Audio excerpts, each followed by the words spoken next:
सर्प छोपी छ है। मलाई सर्पले केही गर्दैन भनेर सर्प छोप्यो। सर्प उसले छोपिसकेपछि त्यहाँबाट एकजनाले यो सर्पले टोकेको मैले फुकफाक गरेर सन्चो पार्छु भनेर एकजनाले फुकिदिनु पनि भइछ, झारिदिनु पनि भइछ। मलाई कसैले फोन मार्फत जानकारी गराए र ऊ चाहिँ दिदीसिन आएर लम्पसार परिछ, तर नसामा थियो ऊ। त्यहाँबाट म यता ठ्याक्क के आउन निक्लेको थियो, उहाँदेखि फोन आएछ। म फेरि उतातिर लागेँ कि नै त अलिक छिटै आउने। म उतातिर यो मान्छेलाई हेर्न गएँ जसलाई सर्पले टोकेको। यो हातमा टोकेको छ, भर्खरको कुरा हो, आधी घन्टा 40 मिनट अगाडिको। त्यहाँबाट त्यहाँ गएर त्यो भाइलाई हेरेँ। हेर्दाखेरि यसलाई लक्षणहरू केही पनि देखाएको अवस्था थिएन। टोक्न टोको धेरैले चाहिँ फल्ना सर्प नै हुन यहाँ थुप्रै मान्छेले हेरेको रहेछन्, तर कसैले पनि भिडियो नबनाएको रहेछ कि। कसैले भिडियो बनाएको भए त त्यहाँ मैले भिडियो हेरेर यो सर्प हो भनेर त मैले त चिन्थेँ नि त। तर अथवा डराए मसित के भने अब कसैले यहाँ भिडियो बनाएको छैन भनेर भने त्यहाँबाट मैले हाम्रै उनकै भेना किरण हलदार साहबलाई बोलाएर गाडीमा लोड गरेर अहिले चाहिँ फेरि मुर्गियातिर पुग्यो होला है। त्यही भएर नजान्ने मान्छेले यो सर्प छोप्ने काम, यो गर्ने काम, झारफुक टन्टर मन्तर जन्तर सन्तरतिर कोही पनि नलाग्नु होला है। अब भन्दै म यो सर्प उद्धार गर्न चाहिँ म लागेँ है। के गर्दा देख्नुभएको हजुरले? यतादेखि तपाईँ जानुभयो होइन? होइन, बाटोमा हिँड्दै गर्दा। तपाईँ बाटोमा यसरी हिँड्दै? ए, बाटोमा हिँड्ने मान्छेले देखेको अझै? आमा भित्र हुनुहुन्छ। आमा त भित्रै हुनुहुन्छ। उहाँ भित्र? नमस्ते हो। हजुर सर्प यहाँ गेटमा छ। आमा कतिको डरला छ?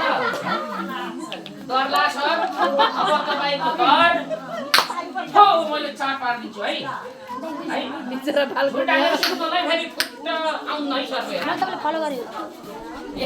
यहाँ भित्र त मलाई थाहै न बोलिरहेको।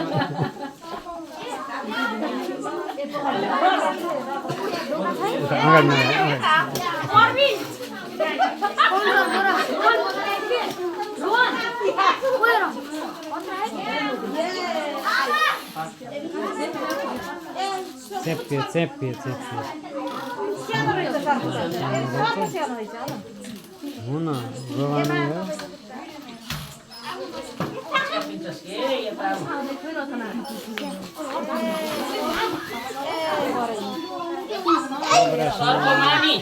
सुन्नु है, ठुलो सानो भन्ने पहिले हुन्न। यो स्पाइटिकलको कुरा गोबन यिनीहरूले टोक्दाखेरि 12 मिलिग्राम विष छोड्यो भने हाम्रो मर्ने सम्भावना धेरै हुन्छ है। 12 मिलिग्रामदेखि तल विष छोड्यो भने हाम्रो मृत्यु हुन्न। ए नाग तपाईँ हामीले पूजा गर्ने नाग भनेर यहाँलाई डिब्बा छ एउटा, कसै छिन्छ 5 किलोको डिब्बा। ल आमा बाहिर आउनुहोस्।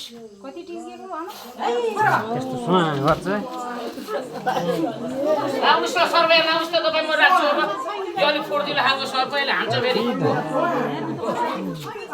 त्यही भएर त्यो सर्प बहुत राति यहाँ नहिँडा भन्ने मैले त्यही भएर। आउनुहोस् ल, आउनुहोस् ल, यता आउनुहोस्, अलिक यता आउनुहोस्। तपाईँको डर तरास ल डराउनु भएको छ।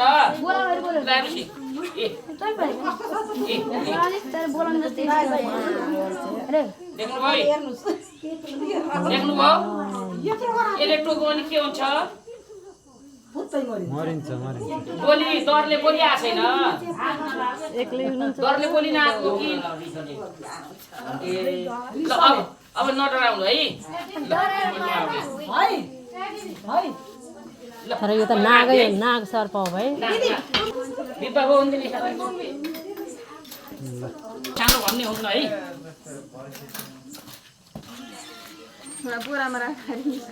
अब यसलाई के गर्नुहुन्छ नि लगेर? ल हस् धन्यवाद। जङ्गलमा छोड्नु।